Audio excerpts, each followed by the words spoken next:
Yes sir எப்பவுமே நீங்கள் ஒரு வித்தியாசமான ஒரு விஷயம் பண்ணியிருப்பீங்க. இந்த படத்தில் உங்களுக்கு இன்னும் பெஸ்ட்டாக தெரியும். ஏன்னா நீங்கள் வந்து மேக்கப் போட்டு வந்திருக்கீங்க சரிங்களா. உங்களுக்கு இன்னும் எவ்வளோ இதில் வந்து பிடிச்சனால தான் பண்ணுவாங்க. ஒரு பெரிய ஹீரோலாம் வந்து இது மாதிரிலாம் பண்ண மாட்டாங்க. இது மாதிரி ஆமாம், கெட்டப் போட்டுலாம் வர மாட்டாங்க. Okay sir. என்ன காரணம்? Okay sir. இதில் சாதாரண விஷயம் தான் சார். ஆக்சுவலி நம்ம சினிமாவில் ரொம்ப பெருசாக நிறைய விஷயத்த பேசுகிறோம். ப்ரொடியூசர்ஸ்க்கு பணம் போட்டு எடுக்கிற உழைப்புக்கு முன்னாடி, அவங்க எங்கள் மேலே வச்சுருக்க நம்பிக்கை முன்னாடி நான் வந்து மேக்கப்போட வந்து எல்லாம் சாதாரண விஷயம் தான் சார். ஆக்சுவலி எனக்கு வந்து அப்படி தோணலை எனக்கு எதுவுமே. இந்த டைமுக்கு வரணும்னு சார் சொல்லியிருந்தாங்க. அதே சமயத்தில் அந்த டேரக்டரையும் டக்குன்னு விட்டுட்டு வர முடியல. இந்த கேப்பை மேனேஜ் பண்ணுறதுக்காக உடனே வர வேண்டிய சூழ்நிலை. சாதாரணமாக வந்துட்டேன். ஒன்றும் இல்லை, எனக்கு பிடிக்கும் இந்த காரியத்தை நடத்த முடிக்கணும். அதுக்கு நான் வந்து இந்த டைமுக்கு நிற்கணும். எப்படி வந்தாலும் வந்துடணும், அதுதான் நினச்சேன். அதுக்கு மேலே ஒன்றும் பெருசாக நினைக்கிறேன். விஜயானி சார் இந்த மேக்கப் தான் கேட்கணும். இந்த மேக்கப் வந்து அந்த டைரக்டர் கொஞ்சம் சஸ்பென்ஸாக வச்சுருப்பாரு. நீங்கள் இப்படி எல்லா மீடியாவிலும் கொண்டு வந்திருக்காரு. அந்த டைரக்டர் எதுவும் நினைக்க மாட்டார். பெர்மிஷன் கேட்டு தான் சார். ரொம்ப அவசரம், டைம் இல்லை. அவர் ஷார்ட்டும் வந்து லாஸ்ட் மினிட் வரைக்கும் எடுத்துகிட்டு இருந்தார்.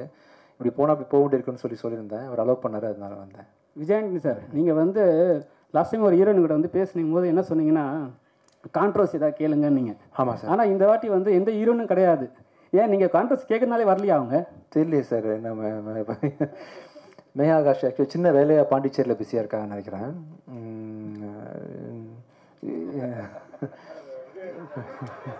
சார் பதில் சொல்லுங்கள் சார் கரெக்டாக.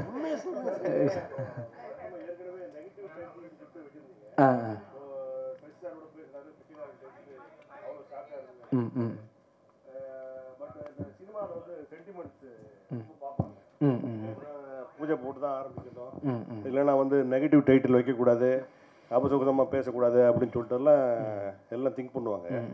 பட் இனிமேல் இடையில உங்களுக்கு ஒரு ஆக்சிடென்ட் கூட ஆச்சு இல்லையா? பட் அதனால தான் இப்போது வருங்காலத்தில் உங்களோட அப்ரோச் எப்படி சார் இருக்கும் டைட்டிலில்? இல்லை சார், கரெக்ட் மூடாக இருக்கும் சார். இந்த சென்டிமெண்ட்ஸ் வந்து உங்களுக்கு கிடையாதா சினிமாவில்? இல்லை கிடையாது சார், கிடையாது சார். மனசு தான் சார் எல்லாமே. நீங்கள் ஏதாவது ஒரு ராகு காலம் சொல்லுங்கள். ராகு காலம் சார், கெட்ட காலம் தான் சார்.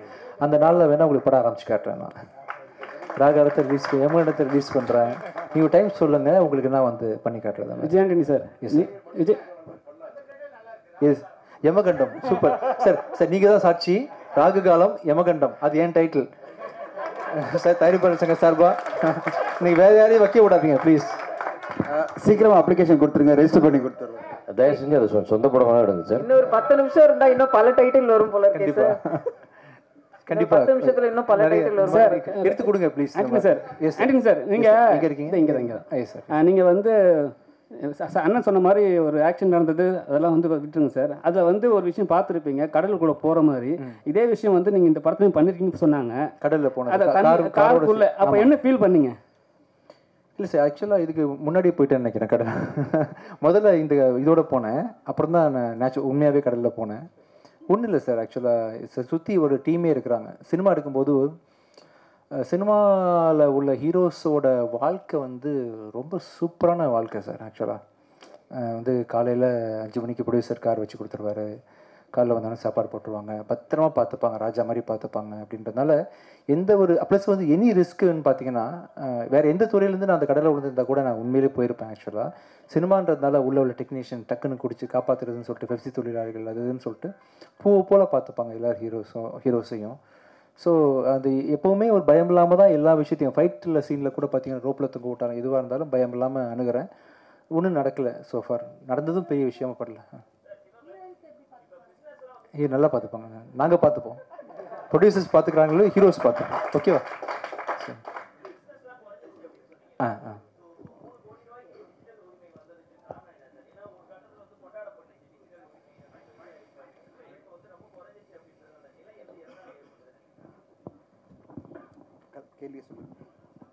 இல்லை நீங்கள் இந்த வியாபாரம் எது குறைஞ்சதுன்னு கேட்குறீங்களா சார்? வியாபாரன்றதை தான் சொன்னேன். இப்போது நம்ம இதுக்கு முன்னாடி வரைக்கும் விஜயானந்த் சார் படங்கள், அவருடைய வெற்றி படங்கள், எல்லா படங்களுமே எல்லார் படமே சில படங்கள் டிஜிட்டல் விற்காமல் ரிலீஸ் பண்ணால் விற்றதுக்கப்புறம் பார்த்தீங்கன்னா தமிழ்நாடு என்ன ஷேர் வருதோ அதை விட கூட விற்கிறது தான் டிஜிட்டல் வியாபாரம்.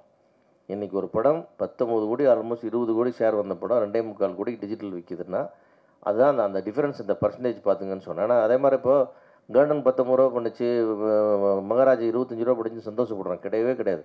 அதெல்லாம் அது ஒரு 40, இது ஒரு 70 கோடி பண்ண வேண்டிய படம்.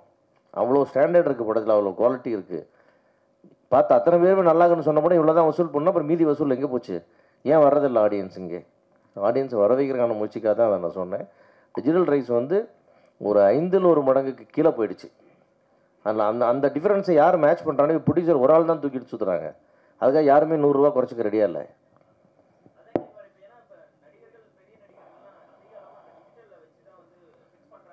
ஆமாங்க, டிஜிட்டல் ஏறிச்சு எல்லாரும் ஏறிக்கிட்டாங்க. டிஜிட்டல் இறங்கிடுச்சே, யாருமே இறங்கலையே, எல்லாம் மேலேயே நிற்கிறாங்க. ப்ரொடியூசர் தான் கீழே நிற்கிறாங்க. நடக்கணும், அதுக்கான முயற்சிகள் எடுத்துக்கிட்டு இருக்கோம். விரைவில் நடக்கும், அதிரடியாக அதாவது நடக்கும்.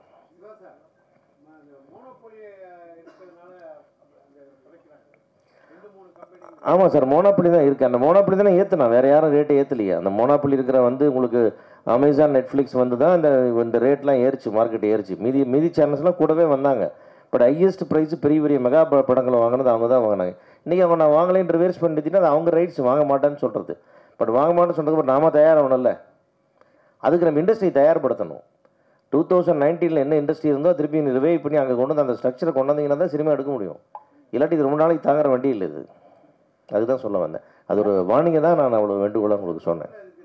டைரக்டரு ஆமாம் சார், தயாரிப்பாளர் சங்கம்னு இருந்தால் கூட தனி மனிதனா கூட எல்லோரும் யோசிக்கணும்ல. அதுதான் சொன்னேன். பிரெயின் டெட்டாச்சு, கையை கால் விரல எல்லாம் மாட்டிக்கணும்னு சொன்னேன் நான். டைரக்டர் விஜய் மில்டன் சாருக்கு ஒரு கேள்வி. மழை பிடிக்காத மனிதன் சொல்லி கவித்துவமான ஒரு தலைப்பு வச்சுருக்கீங்க. பொதுவாக அதில் 3 கேரக்டர் வருது. சரத்குமார், விஜய் ஆண்டனி, நம்ம சத்யராஜ், 3 கேரக்டர் வருது. ஆமாம் சார். பொதுவாக அந்த மழை பிடிக்காத மனிதர்களை வந்து இந்த ஓம் போபியான்னு சொல்லுவாங்க, ஓம் புரோபோபியான்னு சொல்லுவாங்க. பயமுறுத்து, அதுக்குன்னு ஒரு இது இருக்குது. அந்த மாதிரி ஒரு பயப்பிரச்சனையை வச்சு இது எடுத்துருக்குதா, இல்லை எந்த அடிப்படையில் இந்த தலைப்பு வச்சுருக்கீங்க? சார், நான் ட்ரை பண்ணது என்னென்னா சார், இப்போ அந்த டைட்டில் கேட்டோன்னே உங்களுக்கு ஒரு கேள்வி வருது இல்லை, ஒரு மனுஷனுக்கு வந்து ஏன் மழை பிடிக்கலை அப்படின்னு. அந்த கேள்வி தான் சார் இந்த படத்தோட கதை. இந்த படத்துலையும் அந்த ஒரு க்யூரியாசிட்டி இருக்குல்ல, அந்த ஒரு ஏன் இவனுக்கு இது பிடிக்கல, ஏன் இவன் இப்படி இருக்கான், ஏன் இவன் இப்படி சுற்றிட்டு இருக்கான் அப்படின்ற கேள்வி தான் படத்தை நகர்த்திட்டே போகும். ஸோ அதுக்கு கிளைமாக்ஸில் நம்மளுக்கு வந்து ஒரு ஆன்சர் கிடைக்கும். ஓ, இதனால தான் அவனுக்கு ஒரு மழை நாளில் நடந்த ஏதோ ஒரு சம்பவம், அந்த சம்பவம் என்னன்றது முழு விவரம் கூட நான் சொல்லலை. ஒரு மழை நாளில் நடந்த சம்பவத்தினால அவன் வாழ்க்கை டோட்டலாக மாறிடுச்சு, அதனால் அவனுக்கு மழை பிடிக்கலன்னு ஒரு அண்டர்ஸ்டாண்டிங் வரும். விஜய் சார், இந்த படத்தில் விஜயகாந்த் சார் நடிக்க ரொம்ப ட்ரை பண்ணீங்க, நிறைய போராடினீங்க. ஏன் நடிக்கல? அவர் கேரக்டர் தான் சத்யராஜ் சார் நடிச்சிருக்காரா? என்ன நடந்தது சார்? கேப்டன் இந்த படத்தில் இருக்கார் சார். இப்போதைக்கு நான் அவ்வளோதான் சொல்ல முடியும். அவர் வந்து ஒரு பிளெஸ்ஸிங்காக எங்கள் கூட இருக்காரா இல்லை என்னவா இருக்காருன்றதெல்லாம் சொல்ல விரும்பல. ஆனால் இந்த படத்தில் கேப்டன் இருக்கார் சார். விஜய் சார் உங்களை தான் சார். நீங்கள் லாஸ்ட் டைம் வந்து இல்லை அண்ணன், லாஸ்ட் டைம் வந்து சத்யராஜ் சார் வந்தாங்க. அப்போ வந்து அவர் சொன்னார் என் ஃபோட்டோ கூட பின்னாடி வைக்கலன்ட்டு. சார், இப்போ வந்து எல்லா ஃபோட்டோ வச்சுருந்தா தான் காரணமா? அவர் கேட்டதுக்காக தான். சாரி, ஃபோட்டோ வைக்கலன்னு கேட்டாரா சார்? ஆமாம். எப்போ? லாஸ்ட்டில்? ஆமாம். இல்லையே சார், ஃபோட்டோ திரும்பி பார்த்து என் ஃபோட்டோ கூட இல்லையேன்னு சொல்லிட்டு சொன்னாங்க.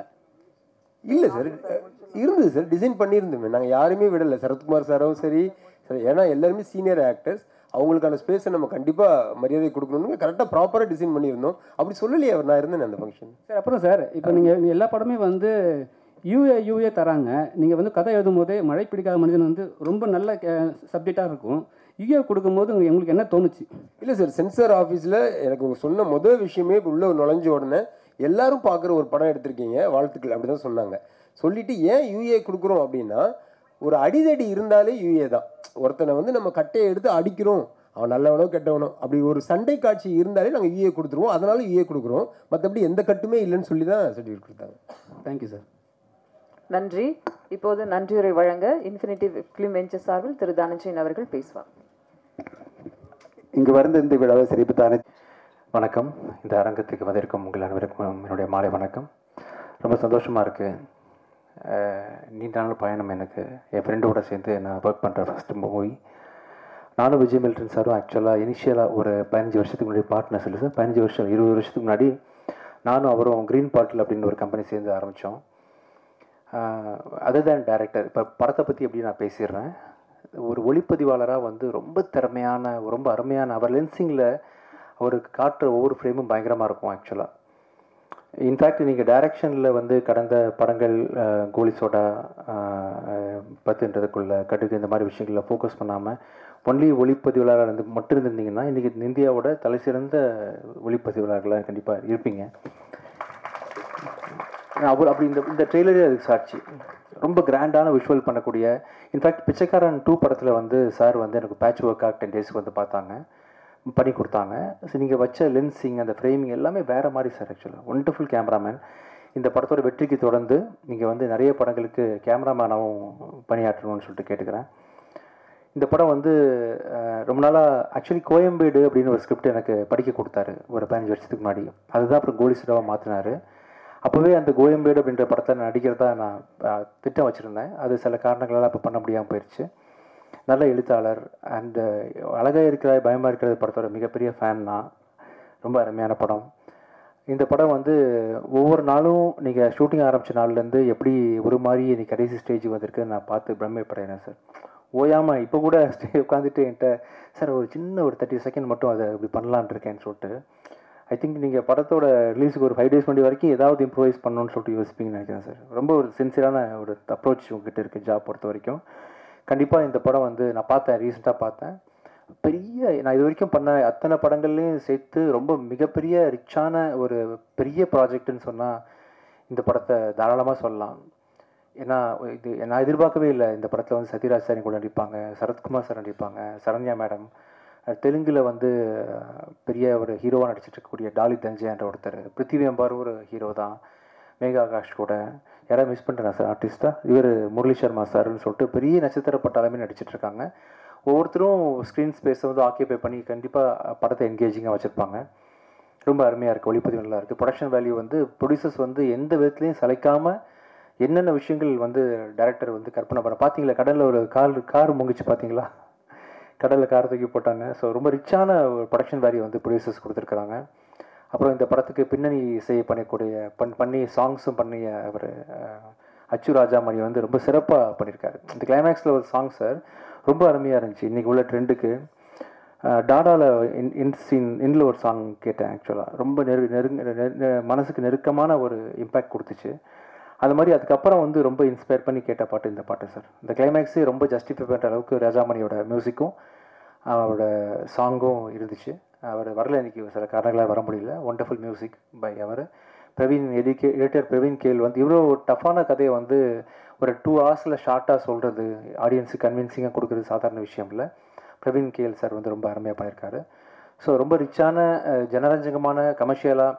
இன்னொரு விஷயம், வழக்கமாக வந்து ஒரு படத்தில் வந்து டபால் டபிள்னு கொண்டுருவாங்க. அப்போ டைரக்டர் வந்து ஒரு ஸ்பெசிஃபிக்காக ஒரு விஷயத்தை ஆரம்பத்துலேருந்து சொன்னார். அதை கடைசி கட்டில் நான் பார்க்கும்போது ரொம்ப ஜஸ்டிஃபைடாக இருந்துச்சு சார். நீங்கள் பண்ண விஷயம், கெட்டவனை கொல்லக்கூடாது, கெட்டதை தான் அழிக்கணும் அப்படின்ற மாதிரி ஒரு விஷயம் நீங்கள் புதுசாக பேசியிருக்கீங்க. அது படம் பார்க்கும்போது சிலருக்கு புரியும். ரொம்ப நல்லா வந்திருக்கு இந்த படம். இந்த படம் வந்து வர ஜூலை மாதம் இறுதியில் வரப்போகுது. நீங்கள் அனைவரும் இந்த படத்தை வந்து தியேட்டரில் போய் பார்க்கணும். இந்த விழாவுக்கு வந்து சிறப்பித்து எங்களுக்காக நேரம் ஒதுக்கி வந்த Amma creation Siva sir, thank you so much sir. எங்கள் ஃபேமிலி மெம்பர் மாதிரி ஒவ்வொரு மேடையிலையும் நீங்கள் நான் வாழ்த்த ட்ரை பண்ணுறீங்க, நல்லா இருக்கணும்னு ஆசைப்பட்றீங்க. மனசுலேருந்து ரொம்ப நன்றி சார். சசி சார் ரொம்ப தேங்க்ஸ் சார். கூடி சீக்கிரம் அடுத்த படத்தில் நம்ம சேர்ந்து ஒர்க் பண்ணணும். பிரதீப் சார், மேடம், தனஞ்சரி சார், உங்கள் எல்லாருக்கும் பங்கஜ் போரா சார் நன்றி. ட்ரெண்ட் மியூசிக் நீங்கள் நல்லா ப்ரமோட் பண்ணுறீங்க ஆடியோவை. கமல் சார் வர முடியல, பேசுவோம். ரொம்ப நல்லா வந்திருக்கு படம். உங்களுக்காக ப்ரெஷ் ஷோ வந்து 1 டே பிஃபோர் நம்ம போட ட்ரை பண்ணுவோம் சார். நீங்கள் எல்லோரும் கண்டிப்பாக அந்த படத்தை என்ஜாய் பண்ணுவீங்க. Thank you so much. ஜூலை பார்க்கலாம். தேங்க்யூ. மழை பிடிக்காத மனிதன் ஒரு குரூப் ஃபோட்டோ எடுத்த பிறகு